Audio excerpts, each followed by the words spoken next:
লিল্লাহি তাকবীর, লিল্লাহি তাকবীর। ইনকিলাব ইনকিলাব, ইনকিলাব ইনকিলাব, ইনকিলাব জিন্দাবাদ।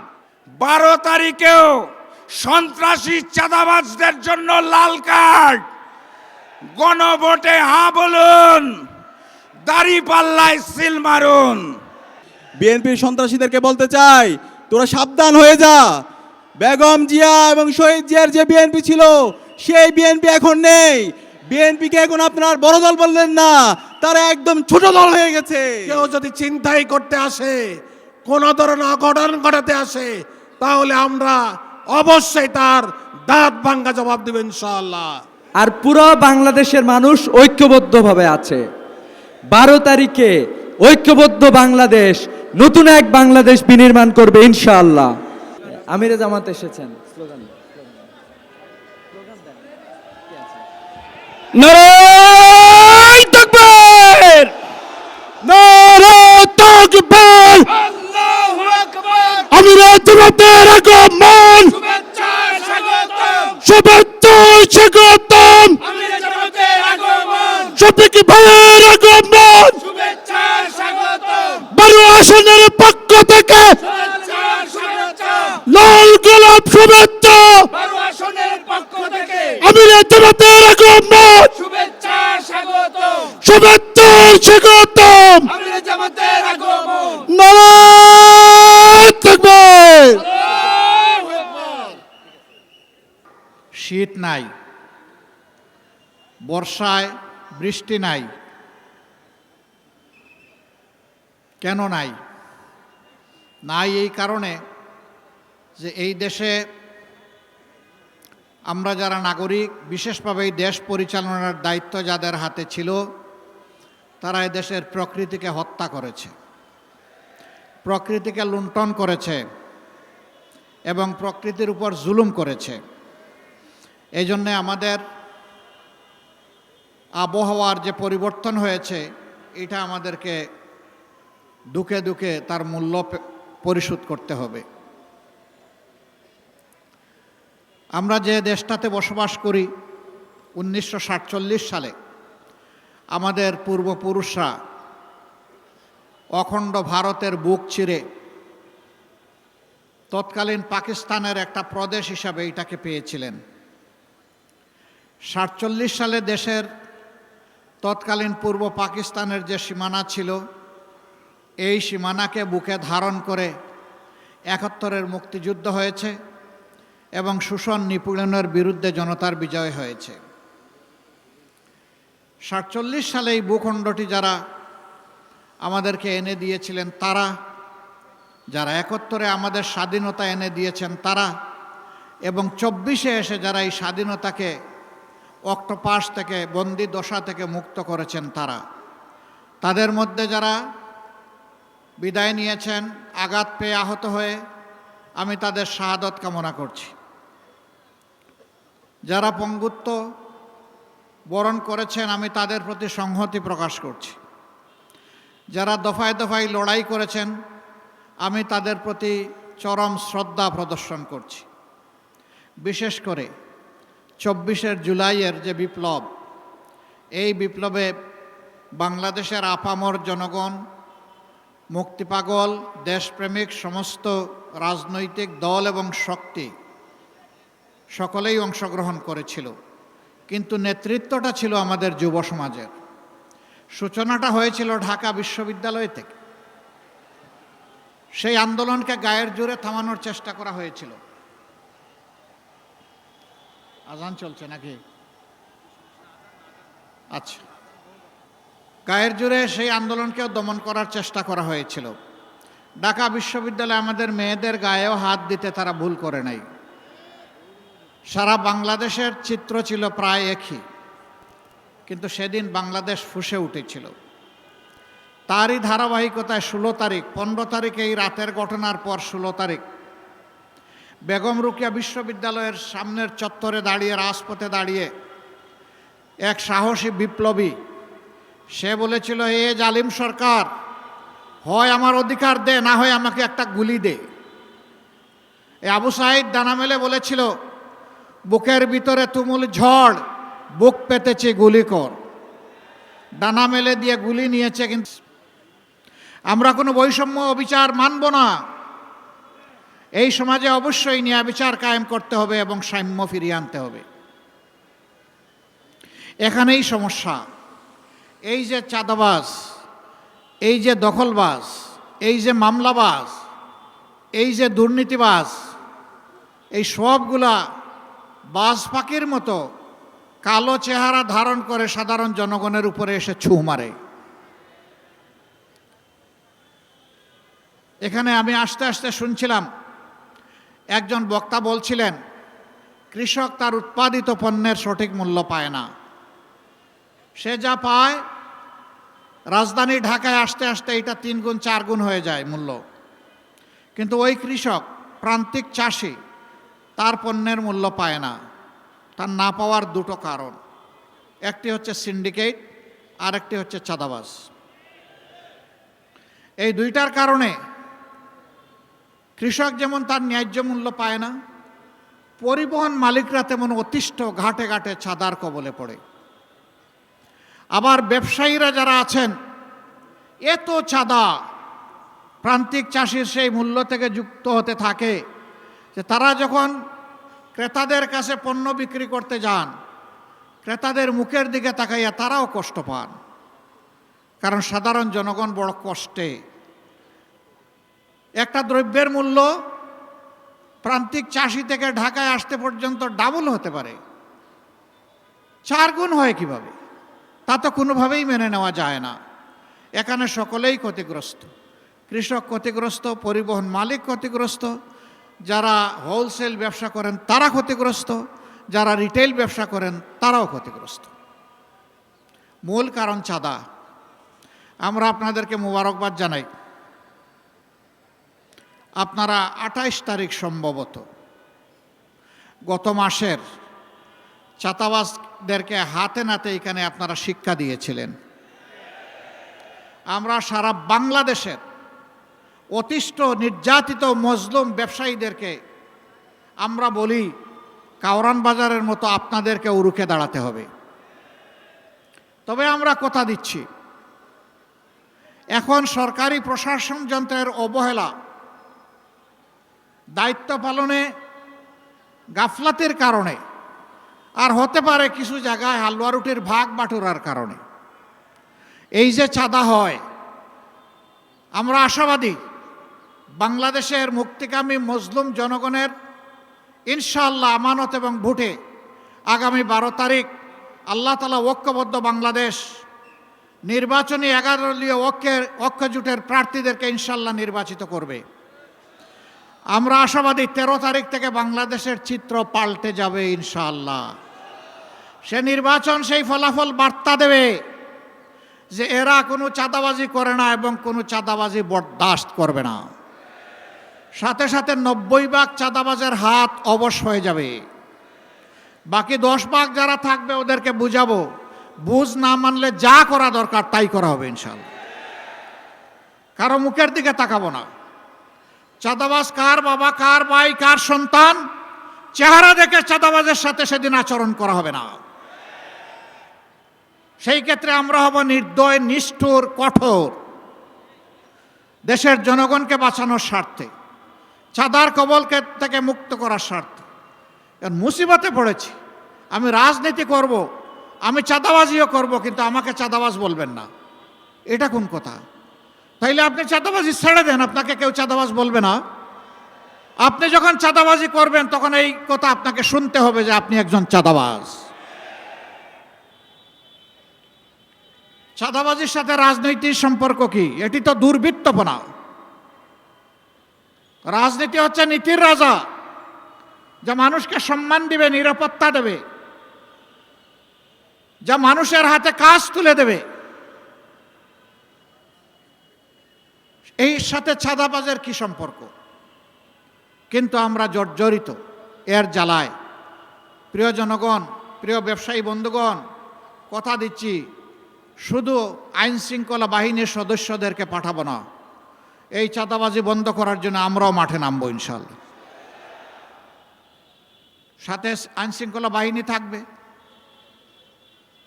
আমরা বিশ্বাস করি চাঁদাবাজি এবং দুর্নীতি বন্ধ করলে বাংলাদেশ জাম্প দিয়ে লাফ দিয়ে সামনের দিকে এগিয়ে যাবে। এরপরে আমাদের যুব সমাজ, বিশ্বের কোথাও এত আনুপাতিক হারে বিপুল সংখ্যক যুব সমাজ নাই। প্রত্যেকটি যুবক আমাদের দেশ গড়ার কারিগর, প্রত্যেকটি যুবতী আমাদের দেশ গড়ার কারিগর। আমরা যুবক যুবতীদের হাতে বেকারের ভাতা তুলে দিয়ে তাদেরকে অপমানিত করব না। আমরা তাদের হাতগুলোকে দক্ষ কারিগরের হাত হিসাবে গড়ে তুলব। তারপরে ইনশাল্লাহ তাদের হাতে দেশ গড়ার জন্য যে কাজ যার সাথে উপযুক্ত তার হাতে সেই কাজ উঠায় দেব ইনশাল্লাহ। এইভাবে যুবকরাই আগামীর বাংলাদেশ গড়ে দেবে। আর গর্বের সাথে বলবে, আজ আমি বাংলাদেশ, আমরাই বাংলাদেশ। এই বাংলাদেশকে এগিয়ে নেওয়ার জন্যে আমারও একটুখানি অবদান আছে। আমি বেকার ভাতা খাই না। যুবকরা যারা হাত তুলেন, যারা এখানে আছেন, যারা যুবক, সবাই হাত তুলে ফেলেছে, মুরব্বীরাও হাত তুলেছে। ঠিক আছে, সবার হাত তোলা। আসলে আমরা সবাই যুবক। আলহামদুলিল্লাহ, আমিও যুবক। আমি যুবকদেরকে সম্মান করি।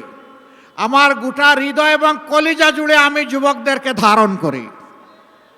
কারণ এই যুবকদের কারণেই আজকে এখানে কথা বলার সুযোগ পাচ্ছি। এই যুবকদের কারণেই আপনারা এই মিটিংয়ে আসতে পেরেছেন। এই যুবকদের কারণেই আমরা চাঁদাবাজদের বিরুদ্ধে কথা বলার সুযোগ পাচ্ছি। এই যুবকদের কারণেই আমরা একটা দুর্নীতিমুক্ত বাংলাদেশ গড়ার স্বপ্ন দেখছি। এই যুবকদের কারণেই সামাজিক ন্যায় বিচার প্রতিষ্ঠা করার আমরা অঙ্গীকার দিচ্ছি। অতএব যুবকরা, তোমাদেরকে স্যালিউট। তোমাদের হাতে বাংলাদেশ তুলে দিতে চাই, তৈরি হয়ে যাও। তোমরা থাকবা বাংলাদেশ নামের যে এয়ারক্রাফট, যে প্লেন, যে উড়োজাহাজ, এইটার ক্যাপ্টেন হিসাবে তোমরা বসবা ককপিটে, আমরা বসবো প্যাসেঞ্জারের সিটে। আমরা তোমাদের জন্য দোয়া করব, সঙ্গত সকল সৎ পরামর্শ দেব। আর সেদিন আমরাও খুশি হয়ে গর্বের সাথে বলবো, আমাদেরও একটা যুব সমাজ আছে। আমাদের যুব সমাজকে কেউ মাদক, চোরাচালান, অস্ত্রবাজ, চাঁদাবাজ, দখলদার আমরা দিয়েছি। আমরা বিশ্বাস করি আসল বিচারটা হবে আল্লাহ তাআলার দরবারে, আদালতে, আখিরাতে। দুনিয়ায় বিচারের একটা অংশ হলে দুর্বৃত্তরা অপকর্ম করার সাহস পাবে না। এজন্যই আমরা মামলাগুলা করার অনুমতি দিয়েছি। আমরা কথা দিয়েছিলাম, আমাদেরকে আর্থিকভাবে নিঃস্ব করা হয়েছে, দোকানপাট আমাদের লুটতরাজ করা হয়েছে, চাকরি থেকে তাড়িয়ে দেওয়া হয়েছে। কিন্তু আমরা হারাম চাঁদাবাজির দিকে আমরা হাত বাড়াবো না। আমরা আমাদের কথা রেখেছি। আমাদের সহকর্মীরা চাঁদাবাজি করে না, কারণ আমাদের সহকর্মীরা এই দেশকে ভালোবাসে, মানুষকে ভালোবাসে। যারা দেশ এবং মানুষকে ভালোবাসে তারা মানুষের কোনো ক্ষতি করে না। আমাদের সহকর্মীরা আল্লাহ তাআলাকে ভয় করে। দুনিয়ার পুলিশ আর্মি আমাদেরকে না দেখতে পারে, আল্লাহর নিয়োজিত ফিরিস্তারা আমাদেরকে প্রতিনিয়ত রেকর্ড করছেন। আদালতে, আখিরাতে ভালোর জন্য পুরস্কার পাবো, অন্যায়ের জন্য আমাকে তিরস্কৃত এবং শাস্তি পাওয়ার জন্য প্রস্তুত থাকতে হবে। এ ভয় আমরা করি। সম্মানিত ভাইয়েরা, আমাদের প্রমাণ আমরা কিভাবে স্বচ্ছ সৎ থাকব। আমাদের দুইজন শহীদ নেতা, আমাদের সাবেক আমির শহীদ মৌলানা মতিউর রহমান নিজামী এবং শহীদ সেক্রেটারি জেনারেল জনাব আলী আহসান মোহাম্মদ মুজাহিদ, তারা তিনটি মন্ত্রণালয়ে দুই পর্যায়ক্রমে এই দুই দায়িত্ব পালন করেছিলেন। যতদিন ওই সংশ্লিষ্ট মন্ত্রণালয়ে দায়িত্ব পালন করেছেন, সেই সময়টা জুড়ে আমাদের কোনো প্রতিপক্ষ, শক্ত কোনো সমালোচক অথবা শত্রুও আঙ্গুল তুলে বলতে পারে নাই যে তারা অসৎ ছিলেন এবং তারা ছিলেন দুর্নীতিপরায়ণ, তারা ছিলেন স্বজনপ্রীতিপরায়ণ। এই কথা কেউ বলতে পারে নাই। দুই একজন নেতা এখন বলছেন, ঠিক আছে, আমরা এত অসৎ ছিলাম, আপনারা এত সৎ ছিলেন, তো ছেড়ে গেলেন না কেন? আমরা ছেড়ে যাইনি এই কারণে, অন্তত 3টা মন্ত্রণালয় বেঁচে যাক, দুর্নীতির হাত থেকে রক্ষা পাক, কিছু একটা ঠিকানা মানুষ পেয়ে যাক এবং বাংলাদেশের মানুষের মনে আস্থা তৈরি হোক। ভালো মানুষের হাতে দেশ গেলে সৎ থাকা সম্ভব, দুর্নীতিও দূর করা সম্ভব। সম্মানিত এলাকাবাসী, দোয়া করেন আমরা যেন কথা রাখতে পারি। এখন কথা আসে, জনগণের ভোটে ধরে নেন আপনারা নির্বাচিত হলেন, তাহলে তো আপনারা ওয়াদা পালন করবেন। যদি আপনারা সুষ্ঠু ভোট হওয়ার পরেও নির্বাচিত না হন, আপনাদের নীতি কী হবে? সুষ্ঠু ভোটে যেই নির্বাচিত হবে আমরা তাকে ওয়েলকাম করব। আমরা যদি নির্বাচিত হই তাইলে অন্যদেরকে ওয়েলকাম করতে হবে। এটাই ডেমোক্রেসির এসেন্স, সৌন্দর্য। আমি জিতলে ওয়েলকাম, না জিতলে বিফল কাম, আমি মানি না। এটা বন্ধ হতে হবে। তবে হ্যাঁ, নির্বাচনটা সুষ্ঠু হতে হবে। আলামত ভালো নয়, চতুর্দিকে বিভিন্ন মন্দ আলামত ফুটে উঠছে। মা বোনদের গায়ে হাত দেওয়া হচ্ছে, হামলা করে মানুষ খুন করা হচ্ছে, অফিস পুড়িয়ে দেওয়া হচ্ছে, জায়গায় জায়গায় বাধা দেওয়া হচ্ছে, গায়ে পাড়া দিয়ে ঝগড়া বাঁধানোর চেষ্টা করা হচ্ছে। আমরা নির্বাচন কমিশন এবং সরকারকে বলতে চাই, আপনারা বলেছেন সুষ্ঠু এবং ইতিহাসের সবচাইতে শ্রেষ্ঠ নির্বাচন আপনারা উপহার দেবেন। এখন পর্যন্ত জনগণ আশঙ্কায় আছে, আশ্বস্ত হয়নি। আপনারা উপযুক্ত পদক্ষেপ নিয়ে জনগণকে আস্থায় আনেন। যদি আস্থায় না আনেন তাহলে ব্যর্থতার দায় আপনাদেরকে বহন করতে হবে। যারা আজকে আমাদের সহকর্মীদের গায়ে হাত দিচ্ছেন তাদের প্রতি অনুরোধ, ভাই এখন তো ভরা মাঘ মাস, শীত একটু কম হলেও এখনও যদি মাথা গরম হয়ে যায়, চৈত্র মাসে কী করবেন? একটু মাথাটা ঠান্ডা রাখুন, একটু অন্যকে সম্মান করুন। গাল ভরে যে গণতন্ত্রের কথা বলেন সেই গণতন্ত্রের পথ ধরে হাঁটুন। আপনার কর্মসূচি আপনি নিয়ে যান, জনগণকে বুঝান। এদেশের শতভাগ মানুষকে যদি আপনি আপনার সাথে বুঝিয়ে সুঝিয়ে নিয়ে যেতে পারেন, আপনাকে অভিনন্দন জানাবো। কিন্তু গায়ের জোরে পুরানা কায়দায় যে কোনোভাবে নির্বাচনকে নিজের অনুকূলে নেওয়ার চেষ্টা করবেন, আমাদের যুব সমাজ ঘুমিয়ে পড়েনি। 5 তারিখ যে যুব সমাজ জেগে উঠেছিল তারা অতন্দ্রী প্রহরীর মতো আছে।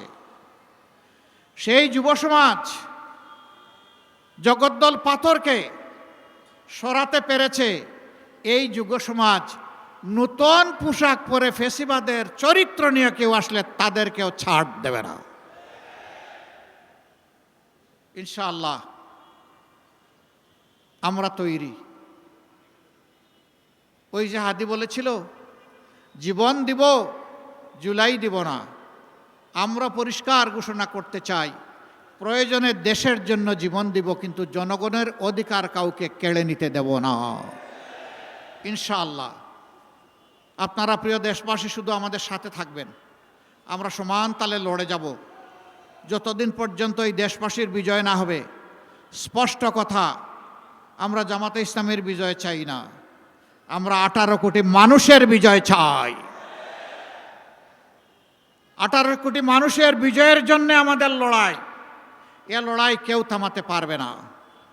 আমরা কোনো শক্তি, কোনো দেশ, কোনো ব্যক্তিকে পরোয়া করি না।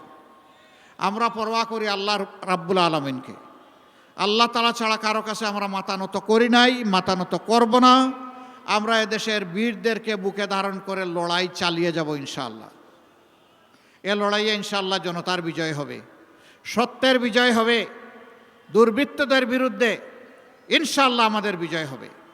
আমরা সেই বিজয়ের জন্য সবাইকে নিজ নিজ জায়গা থেকে অবদান রাখতে বলি। 2টি ভোট, একটা হচ্ছে হা ভোট। এটাই কারণে ওই বস্তা পচা রাজনীতিকে আমরা বলবো যে তোমাকে লাল কার্ড। তুমি অনেক ভুগিয়েছ, ফ্যাসিস্টের জন্ম দিয়েছ দফায় দফায়। ওই রাজনীতি আমরা আর চাই না। নূতন রাজনীতির প্রয়োজন, স্বচ্ছতার রাজনীতির প্রয়োজন, দায়বদ্ধতার রাজনীতির প্রয়োজন। বাংলাদেশ জামাতে ইসলামী থেকে যারা নির্বাচিত হবেন, আমরা কথা দিচ্ছি বছরে একবার জনগণের কাছে শুধু নিজের নয়, পরিবারের সকল সদস্যের হিসাব স্পষ্টভাবে তুলে ধরতে বাধ্য হবেন। এই 5 বছর কি করেছেন, জনগণের সম্পদ তাদের পকেটে ঢুকেছে কিনা জনগণকে বুঝার সুযোগ দিতে হবে। দেশের সম্পদ দেশের জনগণের, সুতরাং আমাদের কাছ থেকে হিসাব বুঝে নেওয়ার অধিকারও জনগণের। আপনারা সেই অধিকার আমাদের উপর প্রয়োগ করবেন ইনশাআল্লাহ। আমরা আপনাদেরকে কথা দিচ্ছি, আপনাদেরকে সাথে নিয়েই দেশ গড়ব। যে কয়টি সমস্যার কথা বলা হয়েছে ইনসাফের ভিত্তিতে তার সমাধান করব ইনশাআল্লাহ।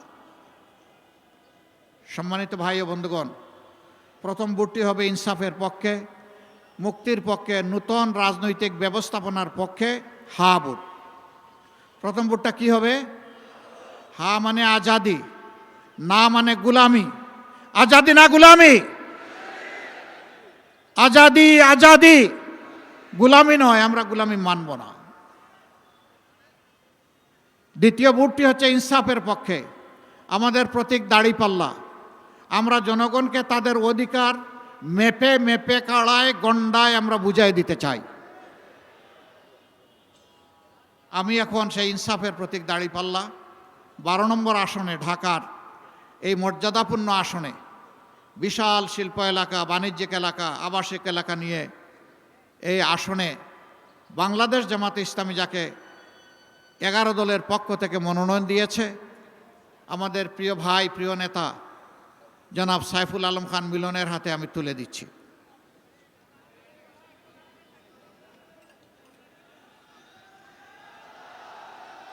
ধরেন, শক্ত করে ধরেন, উছিয়ে ধরেন। আমরা তার হাতে ইনসাফের প্রতীক দাড়িপাল্লা তুলে দিলাম। আরে ভাই, মার্কা আছে? কোন সে মার্কা? আরো জুড়ে 12 তারিখ সারাদিন বিজয় হবে ইনশাআল্লাহ, ইনশাআল্লাহ। আল্লাহ তাআলা 12 তারিখ সেই বিজয়ের হাসি নিয়ে ঘরে ফেরার তৌফিক দান করুন। এই হাসি জনগণের, এই হাসি সাইফুল আলম খান মিলনের নয়। বিজয় যদি আসে, জনগণের দায়িত্বের বোঝা পাথর তার ঘাড়ে চাপবে। তখন এটার হিসাব নিকাশ জনগণের কাছে দিতে হবে। আল্লাহ রাব্বুল আলামিনের ভার বহন করার তৌফিক তাকে দান করুন। 12 তারিখ আপনাদের হিসাব সমঝে নিয়ে তারপরে ঘরে ফিরবেন ইনশাআল্লাহ। এরপরে ঘরে ফিরে আপনারা শান্তিতে ঘুম দেবেন, ঠিক আছে? হ্যাঁ, জি না, ঘরে ফিরে ভালো করে উজু করবেন, তারপরে 2 রাকাত নামাজ, 4টা সেজদা, চোখের পানি দিয়ে আল্লাহর শুকরিয়া আদায় করবেন। আর আল্লাহ তাআলার কাছে তৌফিক চাইবেন আগামীর বাংলাদেশ, আগামীর প্রত্যাশার বাংলাদেশ, আগামীর ঐক্যবদ্ধ বাংলাদেশ, আগামীর তরুণদের বাংলাদেশ, আগামীতে মা বোনদের গৃহে চলাচলে এবং কর্মস্থলে নিরাপদ বাংলাদেশ যেন আমরা করতে পারি। আল্লাহ হাফিজ, আল্লাহ হাফিজ। লিল্লাহি তাকবীর, লিল্লাহি তাকবীর। ইনকিলাব, ইনকিলাব, ইনকিলাব, ইনকিলাব, ইনকিলাব জিন্দাবাদ। আসসালামু আলাইকুম ওয়া রাহমাতুল্লাহ। শুক্রিয়া মোহতারাম আমিরে জামাতকে। এই পর্যায়ে ঢাকা 12 আসনের পক্ষ থেকে মোহতারাম আমিরে জামাতের হাতে আমাদের ইনসাফের প্রতীক দাড়িপাল্লা তুলে দিচ্ছেন আমাদের সন্ত্রাস, চাঁদাবাজ, টেন্ডারবাজ এবং গুম খুনের সেই সংস্কৃতি ফিরে নিয়ে আসতে চাই। আমরা দেখতে পেয়েছি নির্বাচনের শিডিউল ঘোষণার পরে আধিপত্যবাদী শক্তি আমাদের ভাই শহীদ উসমান হাদিকে হত্যা করেছিল। সেই হত্যার পরে অথর্ব নির্বাচন কমিশন বলেছিল সেটা একটি বিচ্ছিন্ন ঘটনা। আজ পর্যন্ত শহীদ উসমান হাদির হত্যার সাথে যেই সন্ত্রাসীরা জড়িত ছিল তাদেরকে তারা বিচারের আওতায় নিয়ে আসতে পারেনি। তারই ধারাবাহিকতায় আমরা দেখতে পেয়েছি গতকাল শেরপুরে বাংলাদেশ জামাত ইসলামীর উপজেলা সেক্রেটারি রেজাউল করিমকে বিএনপির সন্ত্রাসীরা কুপিয়ে হত্যা করেছে। একই সাথে রেজাউল ভাইয়ের সাথে 100 জন নাগরিককে তারা গুরুতরভাবে আহত করেছে। এখন পর্যন্ত নির্বাচন কমিশন, আইন শৃঙ্খলা বাহিনী এবং এই অথর্ব ইন্টারিম সরকার এই বিএনপির সন্ত্রাসীদেরকে বিচারের আওতায় নিয়ে আসতে পারেনি। আমরা আশা করেছিলাম যে বিএনপি গত 16 বছরে মজলুম ছিল, যে বিএনপি গত 16 বছরে আমাদের সাথে ফ্যাসিবাদ বিরোধী আন্দোলন করেছে, এই জুলাই বিপ্লব পরবর্তী সেই বিএনপি একই সাথে নতুন বাংলাদেশ বিনির্মাণ করার জন্য কাজ করবে। কিন্তু আমরা দেখতে পেয়েছি গত 1.5 বছর জুড়ে এই বিএনপি নিজেদের মধ্যে চাঁদাবাজি, টেন্ডারবাজি, নিজেদের মধ্যে সন্ত্রাস এবং খুনের রাজত্ব কায়েম করেছে। আমরা দেখতে পেয়েছি বিএনপি গত 1.5 বছরে নিজেদের মধ্যে অন্তকুন্দলে 200-এর অধিক মানুষকে তারা হত্যা করেছে। যে বিএনপি নিজেদেরকে হত্যা করে, নিজেদের মধ্যে অন্তকুন্দলে 200 মানুষকে মেরে ফেলে, সেই বিএনপির হাতে কিভাবে একটি রাষ্ট্র নিরাপদ হতে পারে? আমরা আশা করেছিলাম বিএনপির নেতা তারেক রহমান দেশে আসার পরে এই বিএনপির সংশোধন হবে, এবং তিনি আসার পরে বলেছেন তার অনেক পরিকল্পনা আছে, কিন্তু আমরা দেখতে পেয়েছি এই তার পরিকল্পনার মাধ্যমে সারা দেশে নারীদের উপর হামলা হয়। গত 1 সপ্তাহে সারা দেশে আমার মা বোনদের উপরে 50-এর অধিক জায়গায় এই বিএনপির সন্ত্রাসীরা হামলা করেছে। বিএনপির সন্ত্রাসীদেরকে বলতে চাই, তোরা সাবধান হয়ে যা। বেগম জিয়া এবং শহীদ জিয়ার যে বিএনপি ছিল সেই বিএনপি এখন নেই। বিএনপিকে এখন আপনার বড় দল বললেন না, তারা একদম ছোট দল হয়ে গেছে। বিএনপি এখন কাপুরুষের দল হয়ে গেছে।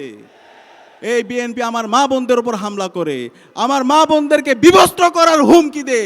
এই বিএনপিকে আমরা বলবো তোরা এই ধরনের সন্ত্রাসী কর্মকাণ্ড বন্ধ কর।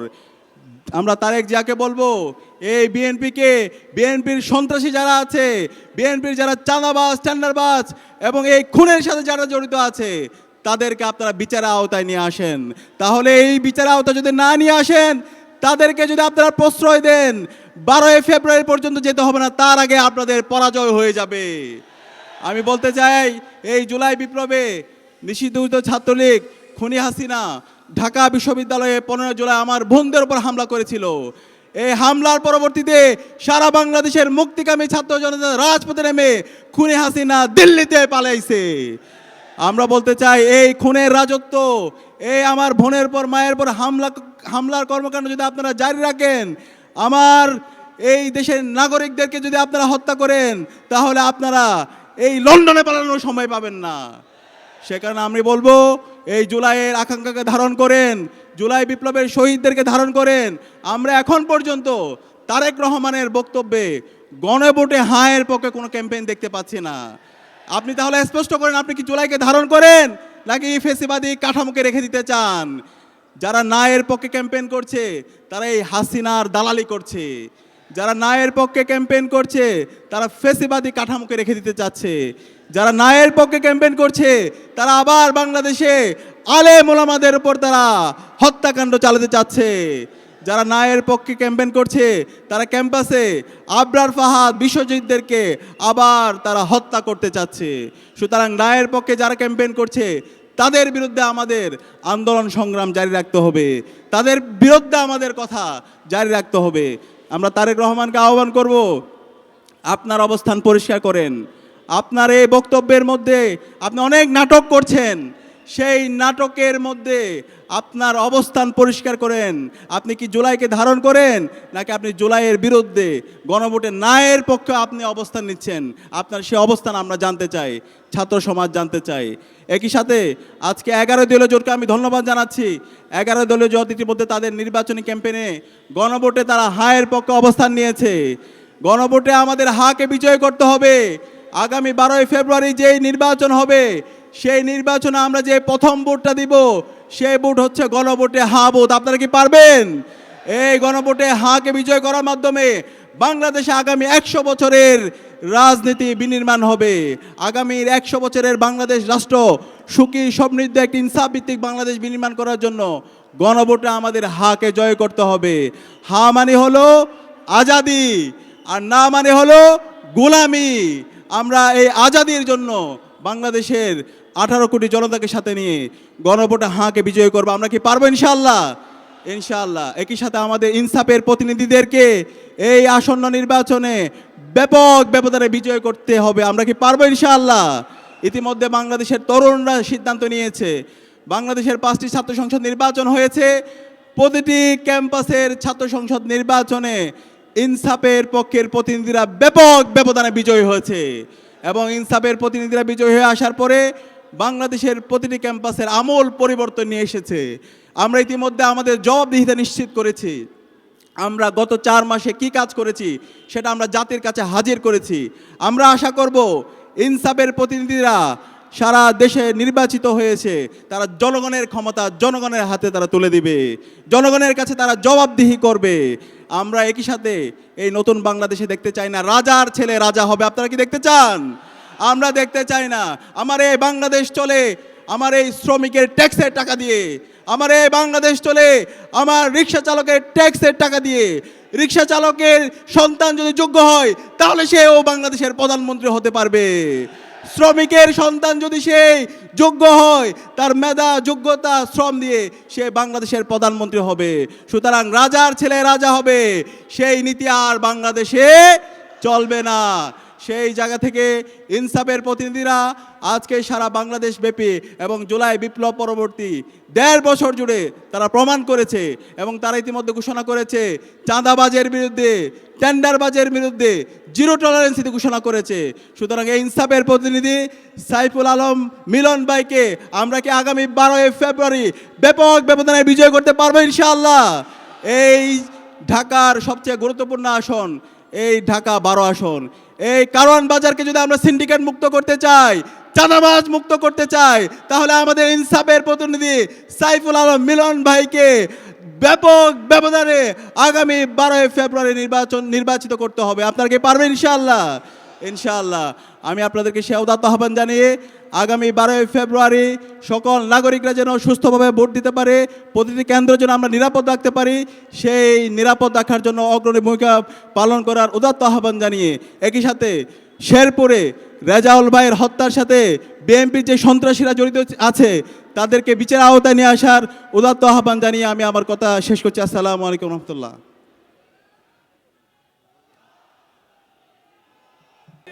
চাঁদাবাজি, দুর্নীতি, ব্যাংক লুট করা, এটা তাদের নিত্য নৈমিত্তিক ঘটনায় পরিণত হয়েছে।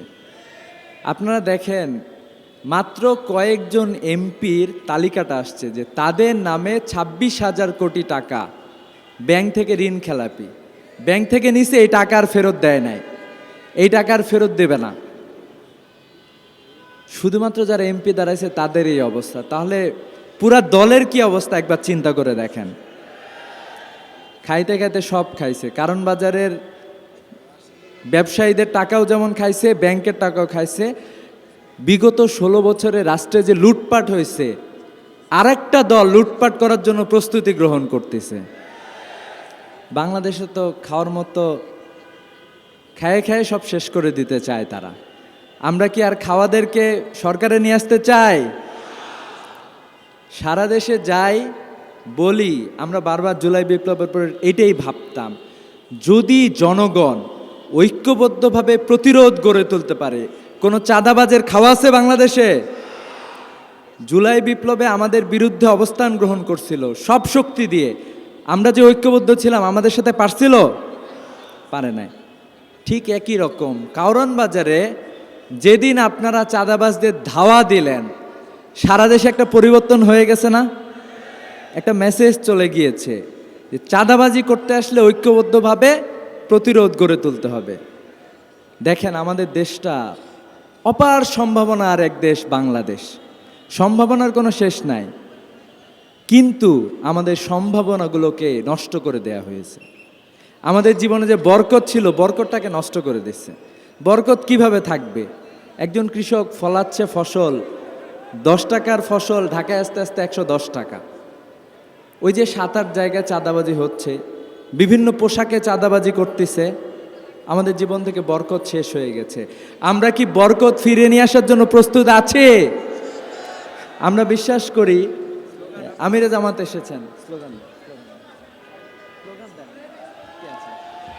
নারায়ে তাকবীর, নারায়ে তাকবীর, আল্লাহু আকবার। আমিরে জামাতের আগমন, শুভেচ্ছা স্বাগতম, শুভেচ্ছা স্বাগতম। আমিরে জামাতের আগমন, শফিক ভাইয়ের আগমন, শুভেচ্ছা স্বাগতম। 12 আসনের পক্ষ থেকে শুভেচ্ছা স্বাগতম, লাল গোলাপ শুভেচ্ছা।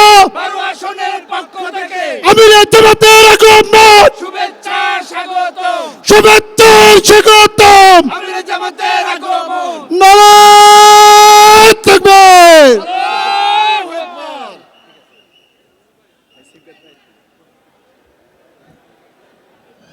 আমিরে জামাত এসে উপস্থিত হয়েছেন। তো আমরা যেটা বুঝলাম যে বাংলাদেশের জনগণকে ঐক্যবদ্ধভাবে ইনসাফের পক্ষে অবস্থান গ্রহণ করতে হবে। আপনারা কি সবাই প্রস্তুত আছেন? আমরা যদি ঐক্যবদ্ধভাবে মিলন ভাইয়ের হাতকে শক্তিশালী করতে পারি, ভালো লোকদেরকে সামনে আগায় আসতে হবে এবং এই আসন সুন্দরভাবে সাজাইতে হবে। মিলন ভাইয়ের জন্য আমরা কি সবাই প্রস্তুত আছি? অলরেডি বাংলাদেশের জনগণ দুই ভাগে ভাগ হয়ে গিয়েছে। কিছু চাঁদাবাজ, দুর্নীতিবাজ, ব্যাংক লুটকারী একদিকে হয়েছে, তারা এখন হত্যাও শুরু করেছে। আর পুরো বাংলাদেশের মানুষ ঐক্যবদ্ধভাবে আছে। 12 তারিখে ঐক্যবদ্ধ বাংলাদেশ, নতুন এক বাংলাদেশ বিনির্মাণ করবে ইনশাআল্লাহ। আসসালামু আলাইকুম রহমতুল্লাহ। উপজেলা জামাত সেক্রেটারি মোহাম্মদ রেজাউল করিমকে বিএনপি সন্ত্রাসীরা কুপিয়ে হত্যা করেছে। কদমতলীতে জামাত ইসলামের নারী কর্মী মারিয়া ইসলামের উপরও রামদা নিয়ে কোপানো হয়েছে।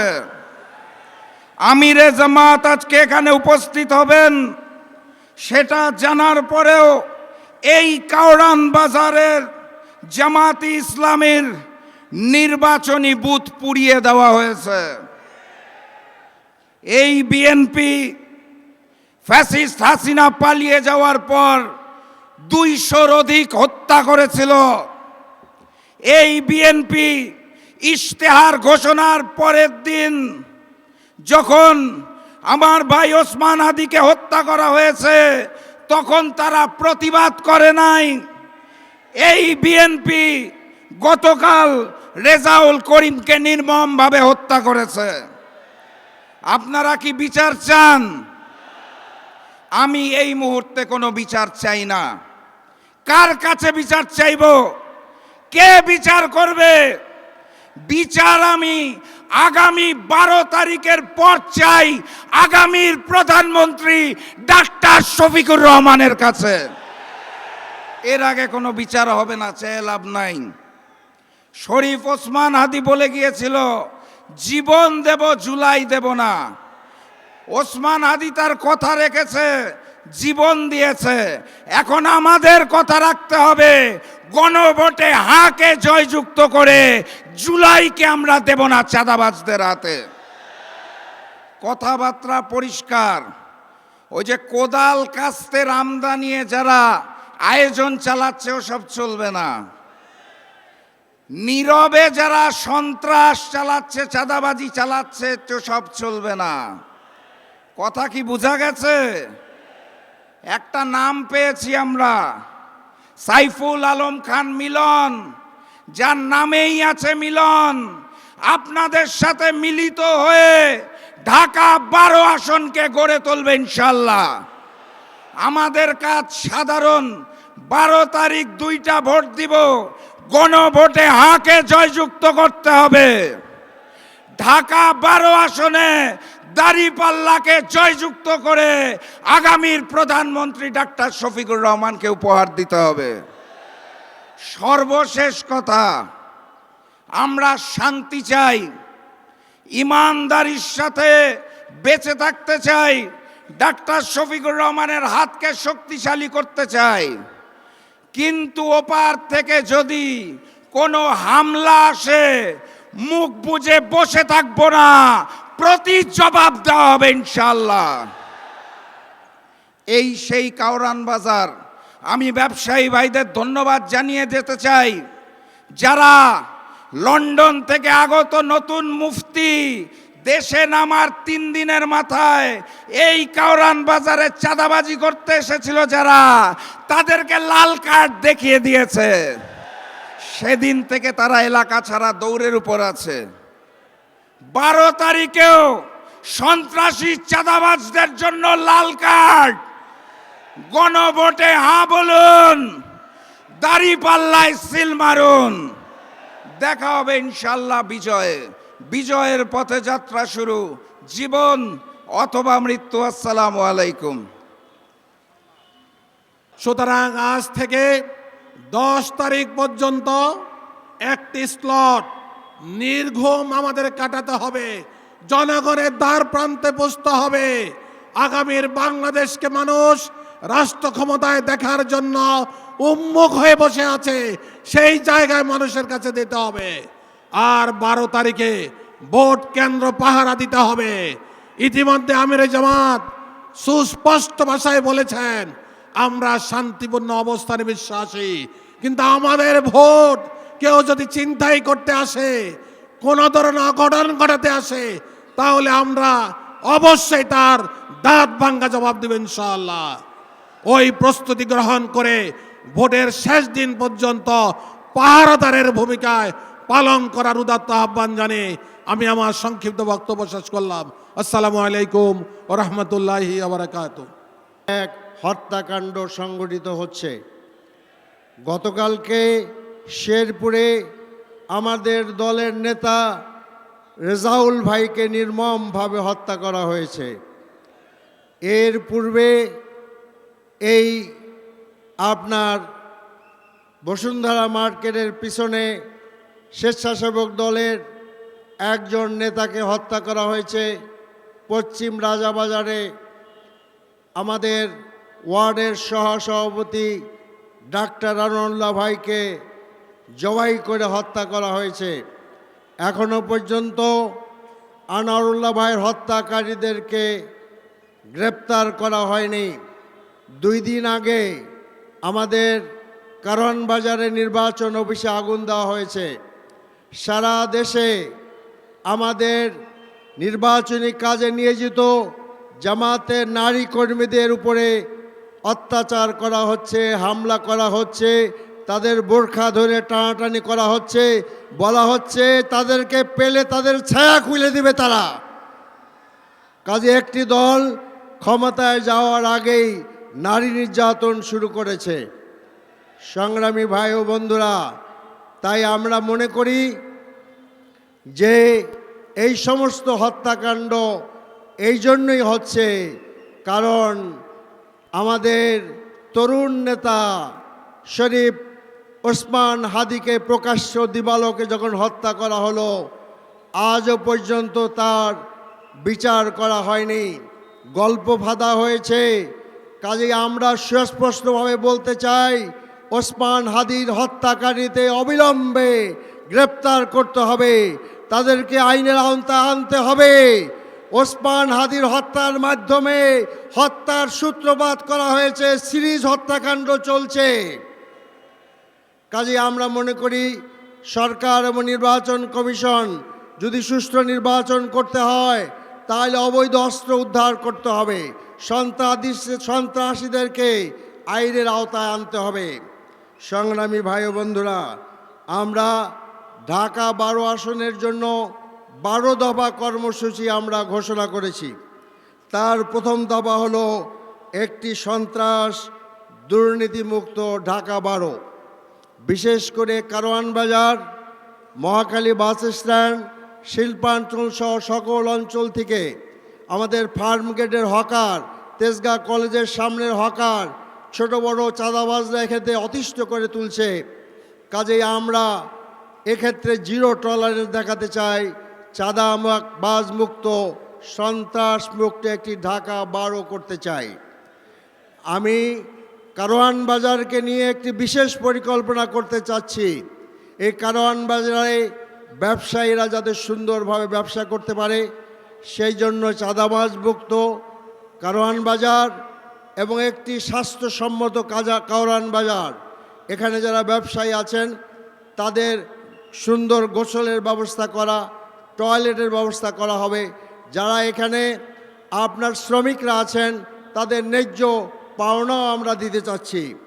সংগ্রামী ভাইরা আমার, ঢাকা 12কে আমরা গ্যাসের সমস্যা আছে, পানির সমস্যা আছে, জলবদ্ধতার সমস্যা আছে। আমরা ইতিমধ্যে একটি ইঞ্জিনিয়ারিং টিম গঠন করেছি, যেই টিম ইতিমধ্যে কাজ শুরু করেছে এবং আমরা নাখালপাড়ায় বন্ধ হয়ে যাওয়া একটি পাম্প চালু করতে সক্ষম হয়েছি। এই চেষ্টা অব্যাহত থাকবে ইনশাআল্লাহ। জলবদ্ধতা দূর করতে চাচ্ছি। আমরা যুবকদের কর্মসংস্থানের ব্যবস্থা করব। আমাদের ন্যাশনাল প্রোগ্রামে বিস্তারিত বলা হয়েছে। আমরা একটি মাদক মুক্ত ঢাকা আবারও করতে চাচ্ছি। আমরা হকারদেরকে উচ্ছেদ করব না, হকারদেরকে পুনর্বাসন করব। আমরা একটি স্বাস্থ্যবান্ধব ঢাকা 12 করতে চাচ্ছি। ঢাকা 12-তের স্বাস্থ্য সেবাকে আরও বৃদ্ধি করা হবে, শয্যা সংখ্যা বাড়ানো হবে। ন্যাশনাল প্রোগ্রামে আমরা গোটা বাংলাদেশের সমস্ত জেলাতে স্পেশালাইজ হাসপাতালের পরিকল্পনা আছে। এরপরে আমরা আমাদের Tejgaon truck stand, Mohakhali bus stand, এখানে আমরা একটি সুন্দর ডিজিটাল ট্রাক স্ট্যান্ড আর বাস স্ট্যান্ড করতে যাচ্ছি, যেখানে ট্রাকরা ভালোভাবে থাকতে পারবে, ট্রাক এবং ট্রাকের ড্রাইভারদের গোসলের ব্যবস্থা করতে হবে এবং শীতের দিনে গরম পানির ব্যবস্থা করতে হবে এবং তাদের ক্যান্টিনের ব্যবস্থা করতে হবে। আরেকটি কথা হলো যে খেলার মাঠের সমস্যা, এইটাকে বৃদ্ধি করা হবে। যতগুলো খেলার মাঠ আছে সেগুলোকে অপটিমাম ইউজের ব্যবস্থা করব এবং প্রত্যেক খেলার মাঠে সপ্তাহে একদিন আমাদের নারীদের জন্য উন্মুক্ত রাখা হবে। তেজগাঁ শিল্পাঞ্চলে যে সমস্ত সরকারি প্রতিষ্ঠানের খেলার মাঠ আছে তাদের সাথে কথা বলে আমি স্থানীয় কিশোর যুবকদের জন্য সেটা উন্মুক্ত করব ইনশাআল্লাহ। আমরা আপনার শিক্ষা বান্ধব একটি ঢাকা 12 করতে চাচ্ছি, যেখানে ডিজিটাল ক্লাসরুম করা হবে, আইটি ক্লাব করা হবে, ল্যাঙ্গুয়েজ ক্লাব করা হবে। আমরা নারী বান্ধব ঢাকা 12 করতে চাচ্ছি। এই ঢাকা 12-তে তথাকথা বাংলাদেশে নারীরা যাতে নিরাপদে লেখাপড়া করতে পারে, চাকরি করতে পারে, চলাফেরা করতে পারে, তার ব্যবস্থা করা হবে। বিশেষ করে হাতির ঝিলে আমাদের বোনেরা আক্রান্ত হচ্ছে, এটাকে আমরা অ্যাড্রেস করবো ইনশাআল্লাহ। একটি যুববান্ধব ঢাকা 12 করতে চাচ্ছি। যুবকদের জন্য নৈতিক শিক্ষা, দক্ষতা, নেতৃত্বের বিকাশ এবং টেকনিক্যাল প্রশিক্ষণের ব্যবস্থা করা, যুব ক্লাস ব্যবস্থা করা। আমরা ঢাকা 12-কে একটি ক্লিন এবং গ্রিন ঢাকা 12 করতে চাচ্ছি। বর্তমানে সিটি কর্পোরেশনের যে বর্জ্য ব্যবস্থাপনা আছে, ইনক্লুডিং এই কারওয়ান বাজার, এইটাকে সুন্দর করা হবে। বিভিন্ন জায়গায় বর্জ্য জমা রাখার নামে যে ভাগাড় তৈরি করা হয়েছে, এই ভাগাড়কে পরিবর্তন করে উন্নত বিশ্বের মতো আমরা ব্যবস্থা করতে চাচ্ছি। সংগ্রামী ভাই ও বন্ধুরা, আমরা সর্বোপরি বাংলাদেশকে একটি সুন্দর বাংলাদেশ করতে চাচ্ছি, একটি নারীবান্ধব বাংলাদেশ করতে চাচ্ছি। আমরা আমাদের জব মার্কেটে যারা চাকরিতে আসেন তাদের চাকরির ব্যবস্থা আমরা করতে চাচ্ছি। আমির জামাত বলবেন। আমি পরিষদে যেটা বলতে চাচ্ছি, আজকে আপনাদের সকলকে নিয়ে চাঁদাবাজের বিরুদ্ধে আমরা ব্যাপক ঐক্যবদ্ধ প্রতিরোধ গড়ে তুলতে চাচ্ছি। কি বলেন, আপনি রাজি আছেন? আমরা একটি চাঁদাবাজ মুক্ত, দখলবাজ মুক্ত, মাদক মুক্ত, ক্লিন এবং গ্রিন ঢাকা 12 করতে চাচ্ছি। আমরা হাদি হত্যার বিচার চাই। আমাদের যেসব ভাইদেরকে হত্যা করা হয়েছে তাদের বিচার চাই। রেজাউল ভাই হত্যাকারীদের বিচার চাই। আমরা আমাদের বাংলাদেশকে একটি সহায়ক সম্পূর্ণ আধিপত্য মুক্ত বাংলাদেশ, একটি সন্ত্রাস মুক্ত বাংলাদেশ গড়তে চাই। আসুন আমরা সকলে মিলে এমন একটি বাংলাদেশ গড়ে তুলি যেই বাংলাদেশের আওয়াজ হবে দিল্লি না ঢাকা, দিল্লি না ঢাকা, দিল্লি না ঢাকা। আপনাদেরকে অনেক অনেক ধন্যবাদ। খোদা হাফেজ। বাংলাদেশ জিন্দাবাদ। জামাত ইসলামী বাংলাদেশ জিন্দাবাদ। আসসালামু আলাইকুম রহমতুল্লাহ।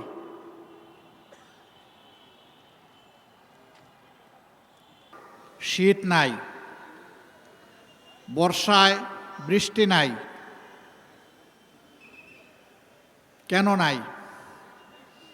এই কারণে যে এই দেশে আমরা যারা নাগরিক, বিশেষভাবে এই দেশ পরিচালনার দায়িত্ব যাদের হাতে ছিল, তারা এই দেশের প্রকৃতিকে হত্যা করেছে, প্রকৃতিকে লুণ্ঠন করেছে এবং প্রকৃতির উপর জুলুম করেছে। এই জন্যে আমাদের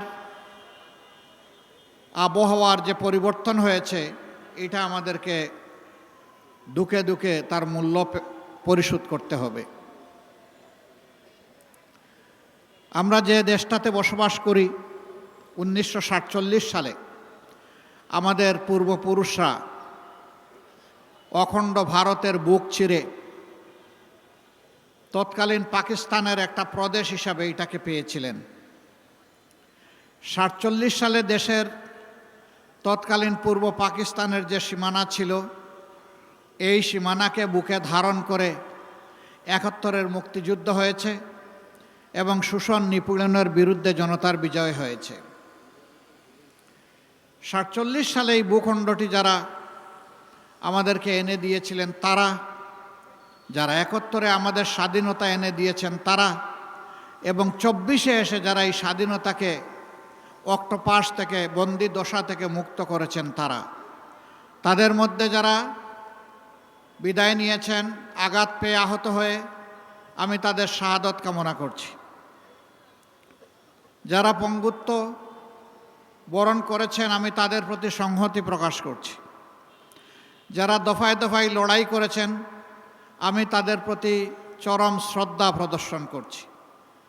বিশেষ করে 24 জুলাইয়ের যে বিপ্লব, এই বিপ্লবে বাংলাদেশের আপামর জনগণ, মুক্তিপাগল, দেশপ্রেমিক সমস্ত রাজনৈতিক দল এবং শক্তি সকলেই অংশগ্রহণ করেছিল, কিন্তু নেতৃত্বটা ছিল আমাদের যুব সমাজের।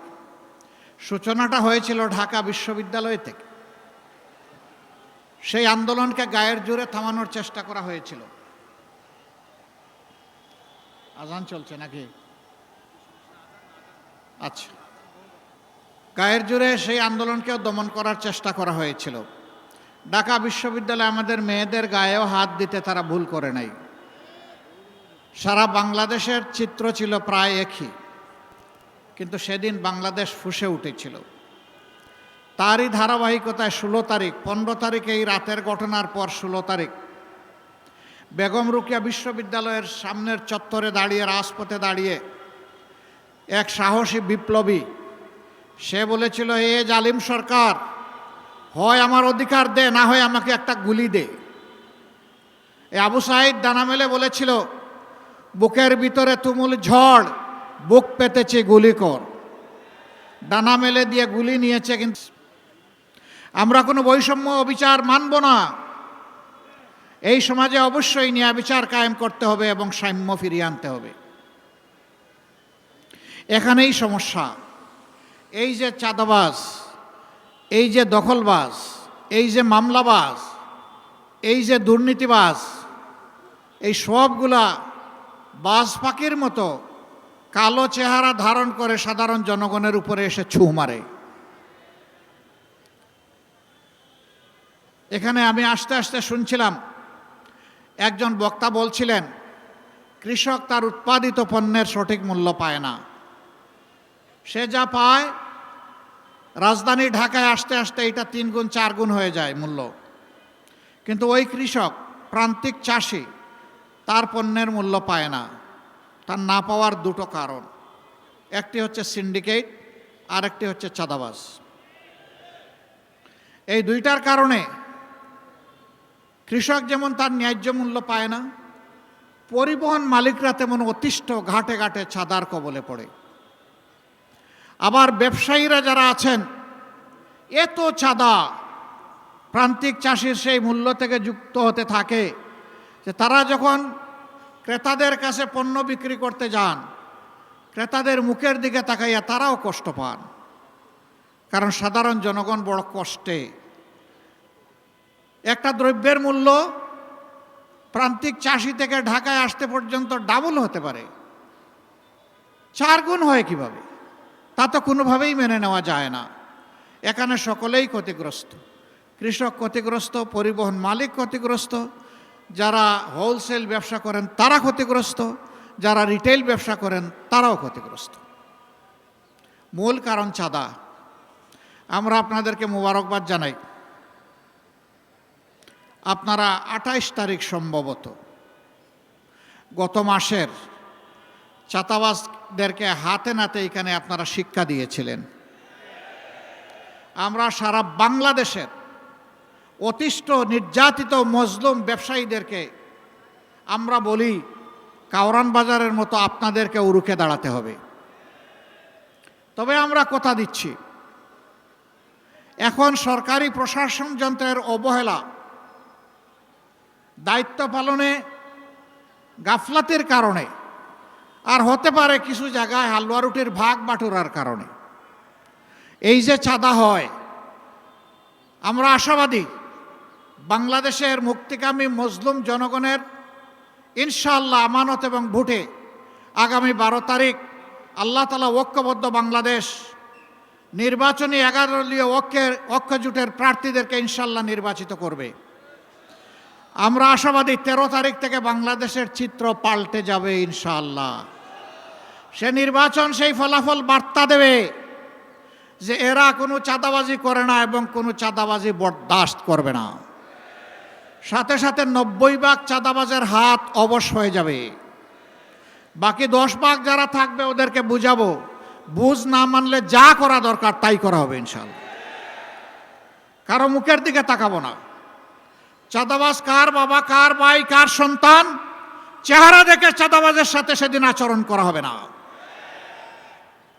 সেই ক্ষেত্রে আমরা হব নির্দয়, নিষ্ঠুর, কঠোর, দেশের জনগণকে বাঁচানোর স্বার্থে, চাঁদার কবল থেকে মুক্ত করার স্বার্থে।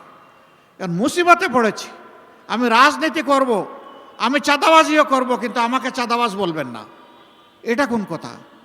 তাইলে আপনি চাঁদাবাজি ছেড়ে দেন, আপনাকে কেউ চাঁদাবাজ বলবে না। আপনি যখন চাঁদাবাজি করবেন তখন এই কথা আপনাকে শুনতে হবে যে আপনি একজন চাঁদাবাজ। চাঁদাবাজির সাথে রাজনৈতিক সম্পর্ক কি? এটি তো দুর্বৃত্তপনা। রাজনীতি হচ্ছে নীতির রাজা, যা মানুষকে সম্মান দিবে, নিরাপত্তা দেবে, যা মানুষের হাতে কাজ তুলে দেবে। এই সাথে চাঁদাবাজের কি সম্পর্ক? কিন্তু আমরা জর্জরিত এর জ্বালায়। প্রিয় জনগণ, প্রিয় ব্যবসায়ী বন্ধুগণ, কথা দিচ্ছি, শুধু আইন শৃঙ্খলা বাহিনীর সদস্যদেরকে পাঠাবো না, এই চাঁদাবাজি বন্ধ করার জন্য আমরাও মাঠে নামবো ইনশাআল্লাহ। সাথে আইন শৃঙ্খলা বাহিনী থাকবে। আমরা বিশ্বাস করি চাঁদাবাজি এবং দুর্নীতি বন্ধ করলে বাংলাদেশ জাম্প দিয়ে, লাফ দিয়ে সামনের দিকে এগিয়ে যাবে। এরপরে আমাদের যুব সমাজ, বিশ্বের কোথাও এত আনুপাতিক হারে বিপুল সংখ্যক যুব সমাজ নাই। প্রত্যেকটি যুবক আমাদের দেশ গড়ার কারিগর, প্রত্যেকটি যুবতী আমাদের দেশ গড়ার কারিগর। আমরা যুবক যুবতীদের হাতে বেকারের ভাতা তুলে দিয়ে তাদেরকে অপমানিত করব না। আমরা তাদের হাতগুলোকে দক্ষ কারিগরের হাত হিসাবে গড়ে তুলব। তারপরে ইনশাল্লাহ তাদের হাতে দেশ গড়ার জন্য যে কাজ যার সাথে উপযুক্ত তার হাতে সেই কাজ উঠায় দেব ইনশাআল্লাহ। এইভাবে যুবকরাই আগামীর বাংলাদেশ গড়ে দেবে। আর গর্বের সাথে বলবে, আজ আমি বাংলাদেশ, আমরাই বাংলাদেশ। এই বাংলাদেশকে এগিয়ে নেওয়ার জন্যে আমারও একটুখানি অবদান আছে। আমি বেকার ভাতা খাই না। যুবকরা যারা হাত তুলেন, যারা এখানে আছেন, যারা যুবক, সবাই হাত তুলে ফেলেছে, মুরব্বীরাও হাত তুলেছে। ঠিক আছে, সবার হাত তোলা। আসলে আমরা সবাই যুবক। আলহামদুলিল্লাহ, আমিও যুবক। আমি যুবকদেরকে সম্মান করি। আমার গোটা হৃদয় এবং কলিজা জুড়ে আমি যুবকদেরকে ধারণ করি। কারণ এই যুবকদের কারণেই আজকে এখানে কথা বলার সুযোগ পাচ্ছি। এই যুবকদের কারণেই আপনারা এই মিটিংয়ে আসতে পেরেছেন। এই যুবকদের কারণেই আমরা চাঁদাবাজদের বিরুদ্ধে কথা বলার সুযোগ পাচ্ছি। এই যুবকদের কারণেই আমরা একটা দুর্নীতিমুক্ত বাংলাদেশ গড়ার স্বপ্ন দেখছি। এই যুবকদের কারণেই সামাজিক ন্যায় বিচার প্রতিষ্ঠা করার আমরা অঙ্গীকার দিচ্ছি। অতএব যুবকরা, তোমাদেরকে স্যালিউট। তোমাদের হাতে বাংলাদেশ তুলে দিতে চাই, তৈরি হয়ে যাও। তোমরা থাকবা বাংলাদেশ নামের যে এয়ারক্রাফট, যে প্লেন, যে উড়োজাহাজ, এইটার ক্যাপ্টেন হিসাবে তোমরা বসবা ককপিটে, আমরা বসবো প্যাসেঞ্জারের সিটে। আমরা তোমাদের জন্য দোয়া করব, সঙ্গত সকল সৎ পরামর্শ দেব।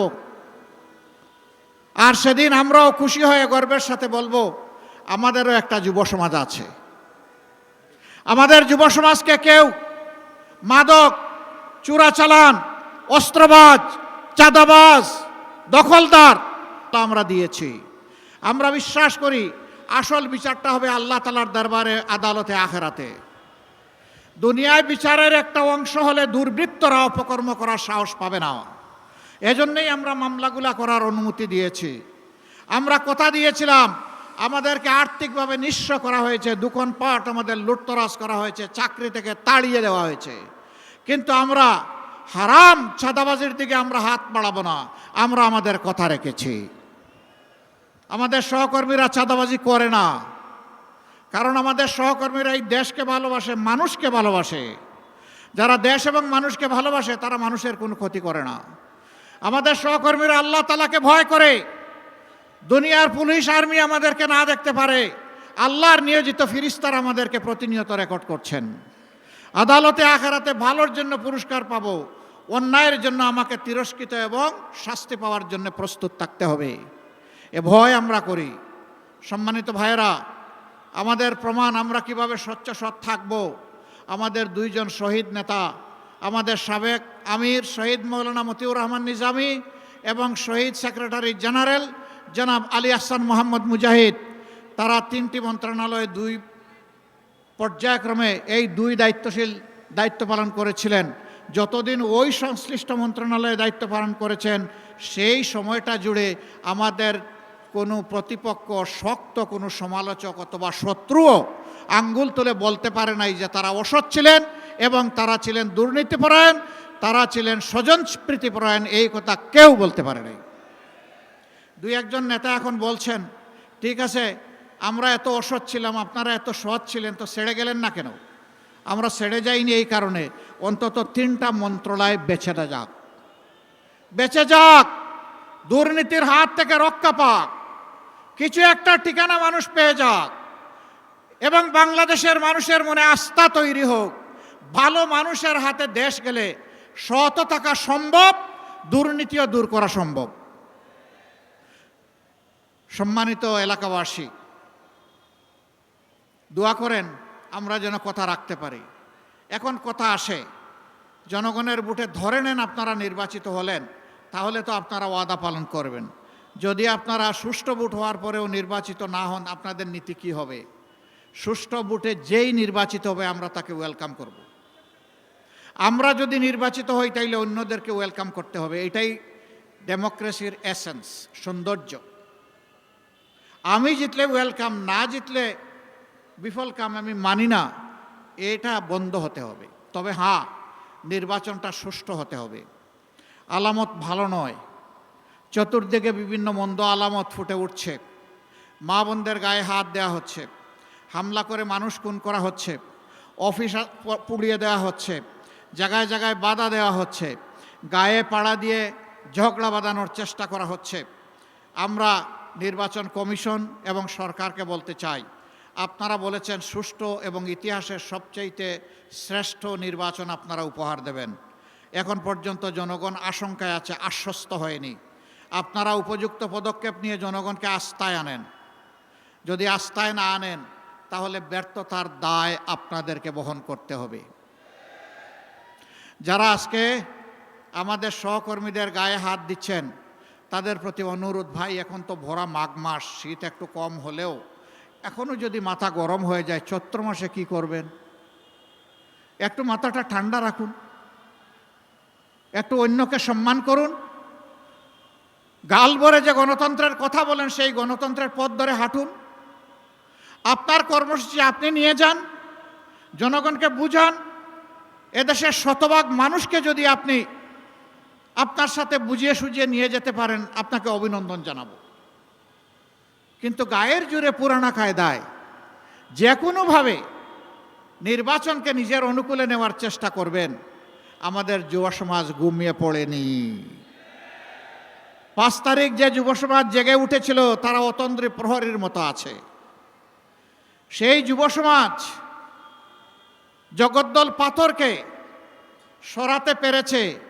এই যুব সমাজ নূতন পোশাক পরে ফেসিবাদের চরিত্র নিয়ে কেউ আসলে তাদেরকেও ছাড় দেবে না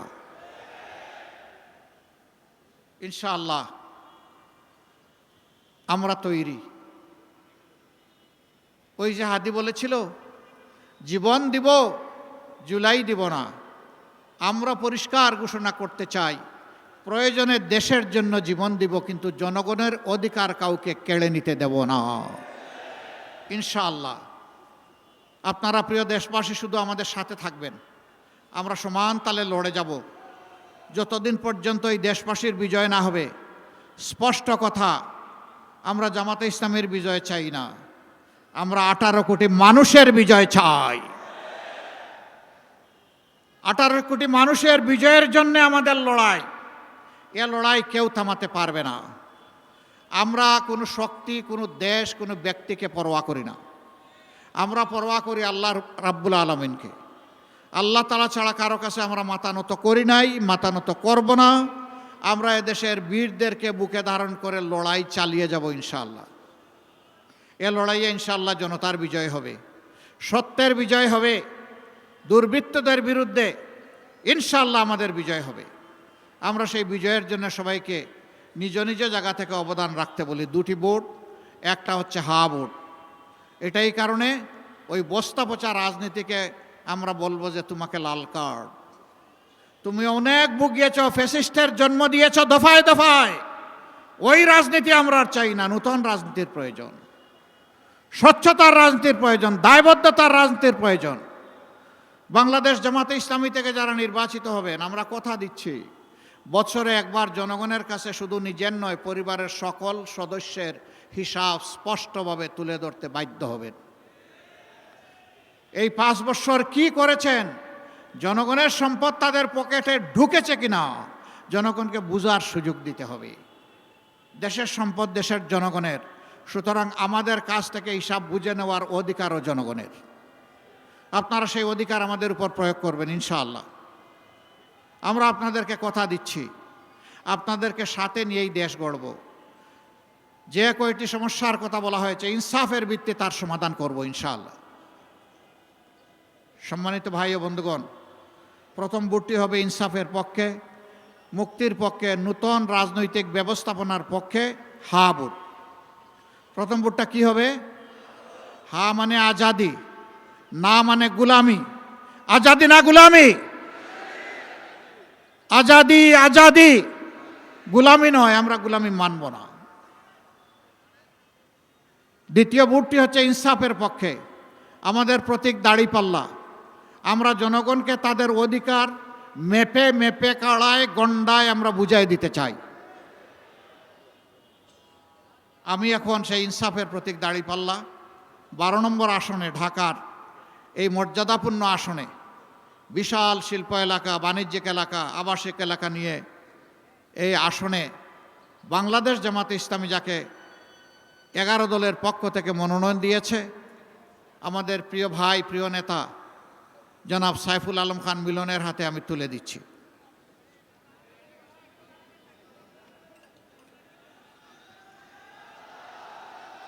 ধরেন, শক্ত করে ধরেন, উছিয়ে ধরেন। আমরা তার হাতে ইনসাফের প্রতীক দাড়িপাল্লা তুলে দিলাম। আরে ভাই, মার্কা আছে? কোন সে মার্কা? আরো জুড়ে 12 তারিখ সারাদিন বিজয় হবে ইনশাআল্লাহ, ইনশাআল্লাহ। আল্লাহ তাআলা 12 তারিখ সেই বিজয়ের হাসি নিয়ে ঘরে ফেরার তৌফিক দান করুন। এই হাসি জনগণের, এই হাসি সাইফুল আলম খান মিলনের নয়। বিজয় যদি আসে, জনগণের দায়িত্বের বোঝা পাথর তার ঘাড়ে চাপবে। তখন এটার হিসাব নিকাশ জনগণের কাছে দিতে হবে। আল্লাহ রাব্বুল আলামিনের ভার বহন করার তৌফিক তাকে দান করুন। 12 তারিখ আপনাদের হিসাব সমঝে নিয়ে তারপরে ঘরে ফিরবেন ইনশাআল্লাহ। এরপরে ঘরে ফিরে আপনারা শান্তিতে ঘুম দেবেন, ঠিক আছে? হ্যাঁ জি না, ঘরে ফিরে ভালো করে উজু করবেন, তারপরে 2 রাকাত নামাজ, 4টা সেজদা, চোখের পানি দিয়ে আল্লাহর শুকরিয়া আদায় করবেন। আর আল্লাহ তাআলার কাছে তৌফিক চাইবেন আগামীর বাংলাদেশ, আগামীর প্রত্যাশার বাংলাদেশ, আগামীর ঐক্যবদ্ধ বাংলাদেশ, আগামীর তরুণদের বাংলাদেশ, আগামীতে মা বোনদের গৃহে চলাচলে এবং কর্মস্থলে নিরাপদ বাংলাদেশ যেন আমরা করতে পারি। আল্লাহ হাফিজ, আল্লাহ হাফিজ। লিল্লাহি তাকবীর, লিল্লাহি তাকবীর।